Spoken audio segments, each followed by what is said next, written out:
दोस्तों, जय हिंद जय भारत। अभी सुबह सुबह टहल के आया हूँ। कुछ बातें आप लोगों से साझा करना चाहता हूँ। दोस्तों, भारत चीन तनाव के समय सभी न्यूज़ देख रहे होंगे, मैं भी देख रहा हूँ। अधिक से अधिक समय न्यूज़ देखने में बीतता है। दोस्तों, कुछ बातें बड़ी अजीब सी हैं। सभी पार्टियां बिना किसी किंतु परंतु के, बिना किसी सवाल के भारत सरकार के साथ डटकर खड़ी हैं, केवल कांग्रेस और वामपंथी पार्टी को छोड़कर। राहुल गांधी, सोनिया गांधी, वामपंथी पार्टी, इन लोगों के सवालों से और वक्तव्य से ऐसा लगता है कि जैसे ये भारत के साथ गद्दारी कर रहे हैं और चीन के साथ वफादारी कर रहे हैं। 1962 के युद्ध में तो भारतीय कम्युनिस्ट पार्टी खुलेआम भारत से गद्दारी किया था, चीन का समर्थन किया था।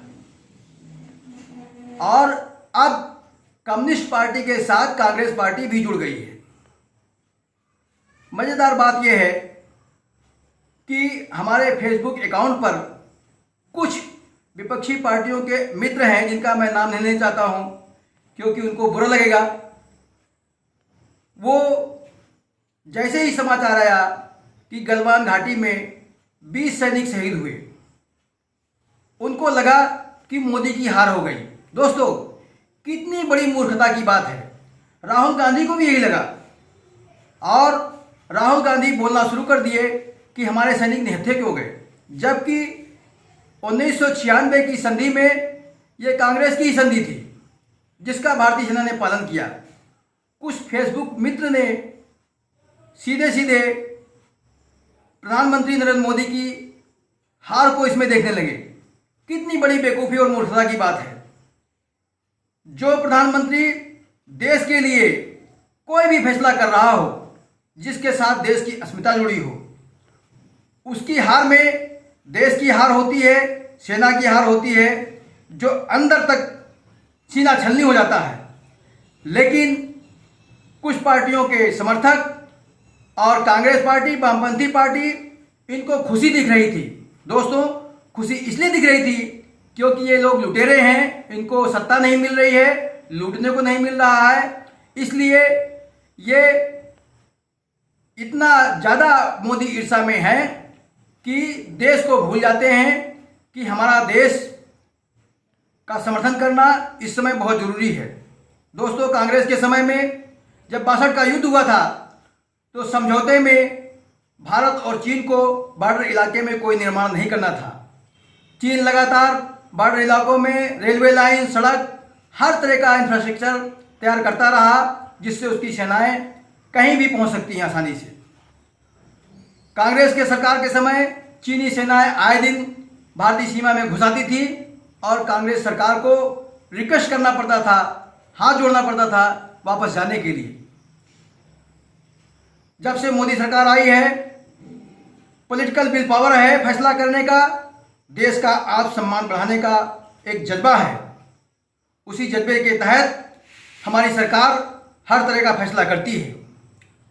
कितने सारे हथियार खरीदा सेनाओं को मजबूत करने के लिए, और बॉर्डर इलाकों में इतनी तेजी से सड़कों का निर्माण करना शुरू कर दिया कि चीन को लगने लगा कि कहीं जो 62 के युद्ध में भारतीय हिस्सा शाही चीन कब्जा कर रखा है, कहीं हिंदुस्तान हमसे छीन न ले।